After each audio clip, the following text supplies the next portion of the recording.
President Cyril Ramaphosa believes that war crimes are being committed by Israel in the war between the country and Hamas, which warrant an investigation by the International Criminal Court. During a press briefing on Wednesday, President Ramaphosa revealed that the country had made a referral to the ICC while calling for a ceasefire and once again echoing the two-state model as a solution. Let's unpack this, further joined by Professor Angelo Dube from Geopolitical Intelligence. Prof, good to have you, and thank you very much for your time. Is this just mere political posturing, or is this call going to go beyond just the politics?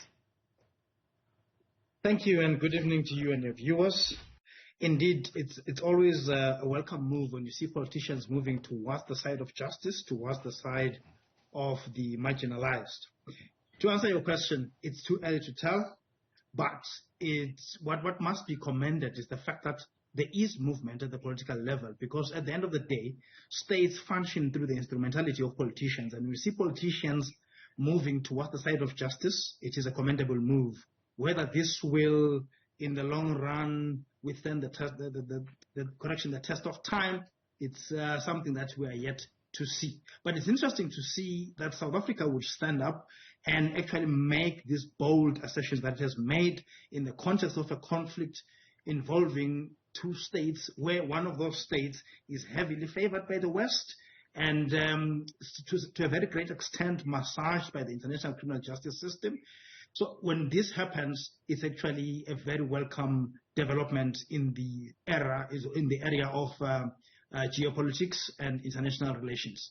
So the ICC issues a warrant of arrest, which South Africa must implement, right, when the BRICS summit takes place. If Russian President Vladimir Putin comes to the country, South Africa then stands up and says, look, we are thinking about pulling out of this thing. Also, we're concerned about the double standards that the ICC actually meets out when it comes to dealing with war crimes. It's the same ANC government that is now going to the ICC saying, investigate war crimes. What credibility would that degree of pressure have on the ICC?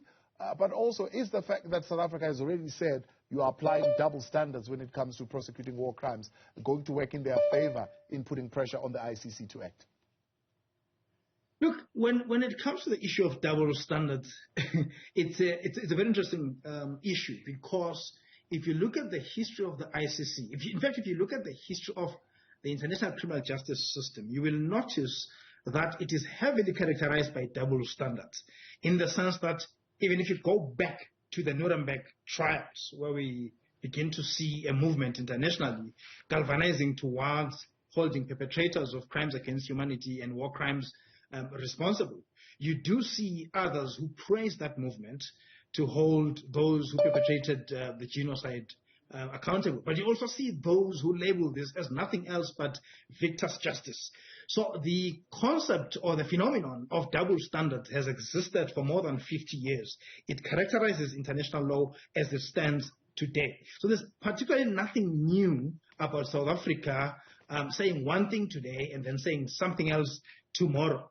But what is interesting, though, is that this push that South Africa is pushing right now for the ICC to actually get involved in the issue involving Israel and Palestine is that for a long time, there hasn't been a credible institution that could hold perpetrators of these crimes against humanity and war crimes accountable, because of the geopolitics in that particular area, the value of Israel to the West, and therefore the protection it gets from the West, even at the level of the United Nations, where if this matter was to be brought before the Security Council, you would get Big Brother, which is the US, vetoing whatever move is made to hold accountable perpetrators of violence. But what you see with the move to for South Africa to refer this to the ICC is that when you refer a matter to the ICC, you're not simply saying deal with Israel. You are simply saying there's an issue. It involves Israel and Palestine. Certain crimes against humanity have happened and certain war crimes have happened. We want you to move in, establish an investigative process. That process is the one that's going to tell us who amongst the two parties violated the laws of war, who amongst the two parties violated international criminal law.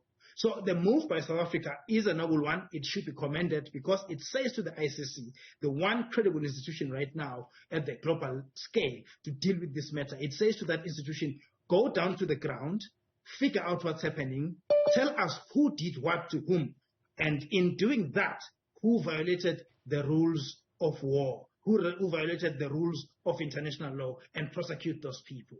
And how easy is that process going to be, I mean, of gathering evidence and identifying the suspects that needs to be prosecuted for the ICC that is in Israel? Israel, of course, with the support that it has from the West.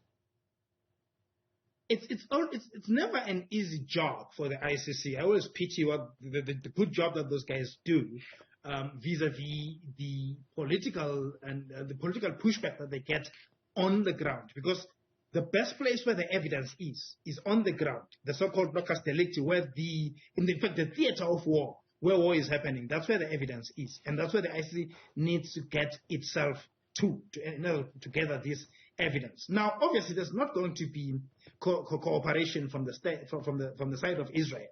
There might be cooperation from the side of Palestine, because Palestine, you will remember, entered a declaration under Article 12 of the Rome Statute, where it recognized the jurisdiction of the ICC over matters or cases that happen on the occupied Palestinian territories. So you would expect a level or a semblance of cooperation from the Palestinian side.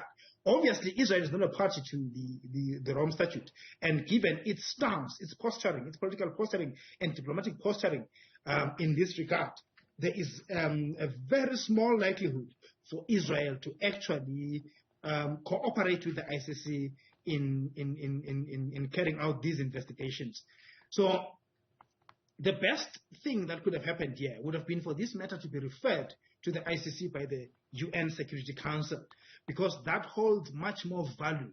But unfortunately, we all know that the veto power, which the 5 permanent members of the Security Council hold, would prevent such a move. And that prevention of such a move will be there solely to protect the state of Israel.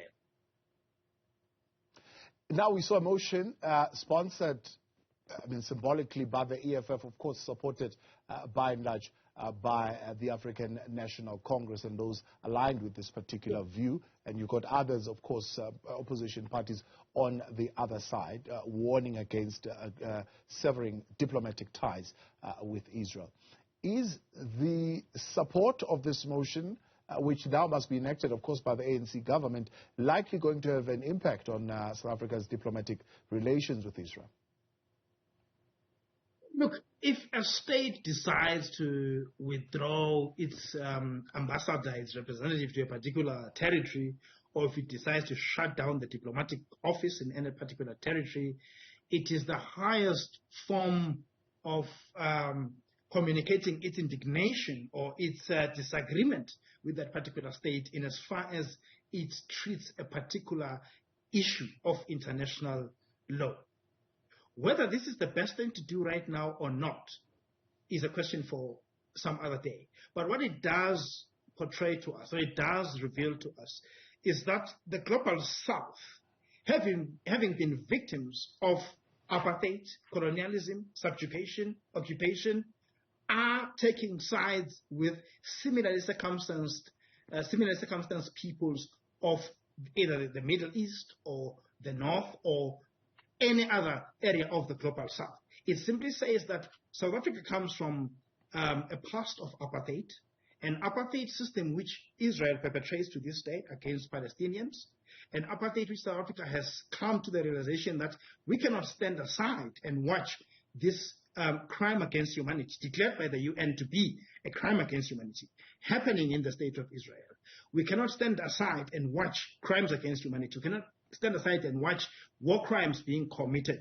Perhaps a diplomatic move of this nature is the way to go. But that is just politicians doing what politicians know best. What we would like to see in this particular situation is, yes, the political movements must be made at that level, but we also need to start seeing the legal movements happening at a particular level. For instance, South Africa has the Rome Statute implementation statutes, which would actually make the prosecution of perpetrators of violence, perpetrators of human rights violations, perpetrators of violations of the laws of war in the Gaza conflict, prosecutable in South Africa. All we need to do is to kickstart the process. We have the laws, we just need the political will to do that in order to protect humankind. We'll be doing this under the auspices of universal jurisdiction, because in that instance we would be acting as agents of humankind. We would then be prosecuting what is known as hostis humani generis, which are classified as enemies of humankind, therefore entitling any state on the globe to actually go against those perpetrators. But for us to actually be able to prosecute those perpetrators, we need an investigatory process, which is why the involvement of the ICC was critical in this instance, because that involvement is what allows us to get evidence on the ground to say there is a prima facie case and Israel or Palestine must answer for these violations. Yeah, Prof, appreciate your time. Thanks so much for coming on. Professor Angelo Dube from Geopolitical Intelligence there. News at Prime.